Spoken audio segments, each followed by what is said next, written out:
அனைவருக்கும் வணக்கம். தெய்வீக பலன்கள் சேனல் சார்பாக தங்களை அன்புடன் வரவேற்கிறோம். இன்று நம் காணொளியில் காண விரும்புவது ஆவணி மாதம் வளர்பிறை சஷ்டி முருகன் பெருமைகளை பற்றி இந்த காணொளியில் விரிவாக பார்க்கலாம். வாருங்கள் காணொளிக்கு செல்லலாம். மறக்காமல் ஒரு சப்ஸ்கிரைப் செய்யவும். முருகப்பெருமான் அவர்கள் பொதுவாக தமிழ் மொழி பேசும் பொது இடங்களிலும் குளங்களிலும் தாமரை மலர்கள் அழகாக பூத்து குலுங்கும் இடங்களிலும் சிறிது மற்றாத ஆறுகளிலும் மலைமேல் இருக்கும் குன்றுகளிலும் முருகப்பெருமான் அவர்கள் உலா வருவார் என்பது அனைவருக்கும் தெரிந்தது. முருகப்பெருமான் அவர்கள் 6 முகத்தோடு குழந்தையாக காட்சி தருவார். ஆனால் ஒரு முகத்தோடு அருள் பாலிப்பார். முருகப்பெருமான் அவர்கள் அருமையான வாலிபனாக வருவார் மற்றும் முதியோர் போலவும் ரிஷிகள் போலவும் நம்முள் தோன்றுவாள்.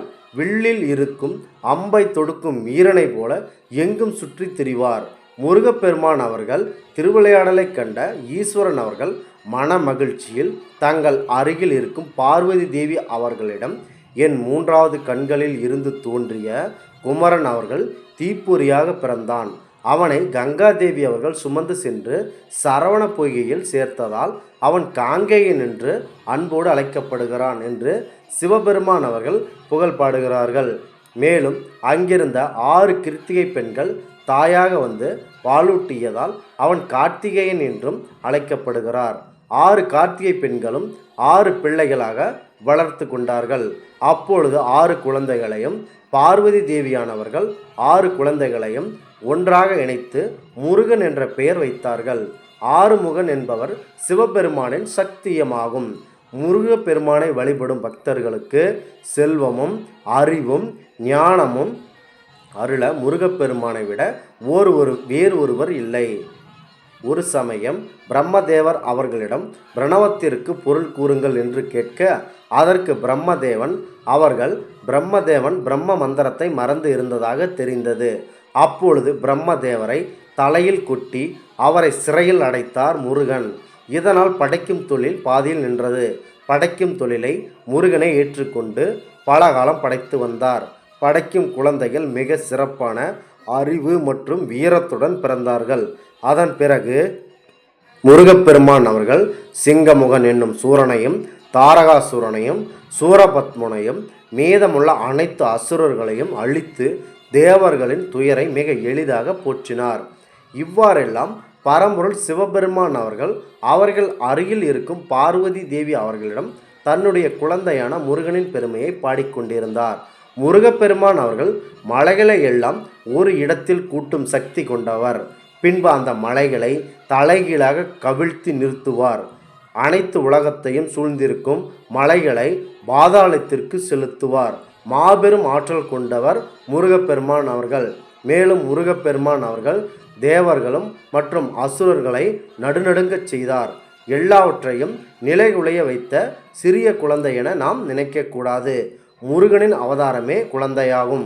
குழந்தை என்று சிறியதாக எடை போட வேண்டாம். அவருடைய சக்தி பெரியது. முருகப்பெருமானின் பேராற்றலையும் வலிமையும் கண்ட கொடிய அசுரர்கள் அவர்களின் குலை நடுநடுங்கி போயிருந்தது.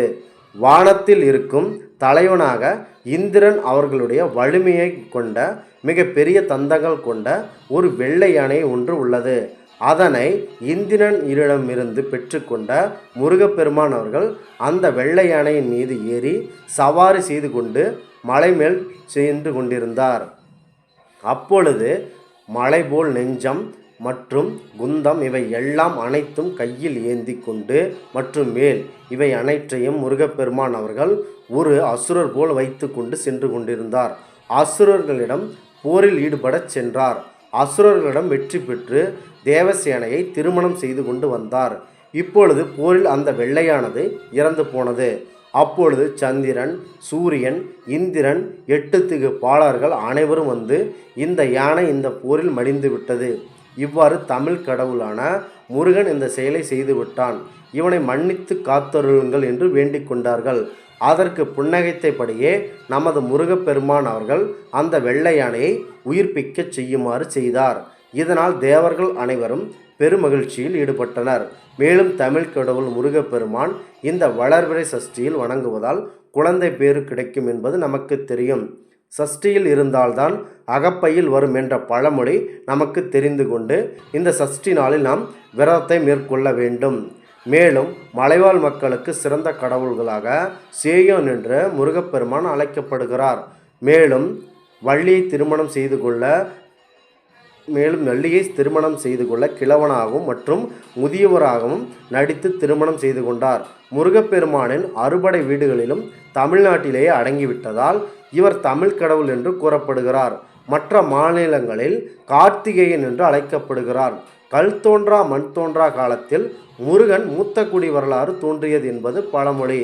முருகரை போற்றும் வகையில் போகர் சித்தர் அவர்கள் முருகப்பெருமானை நவபாசானத்தால் செய்யப்பட்ட சிலை வடிவத்தில் அமைக்கப்பட்டார்.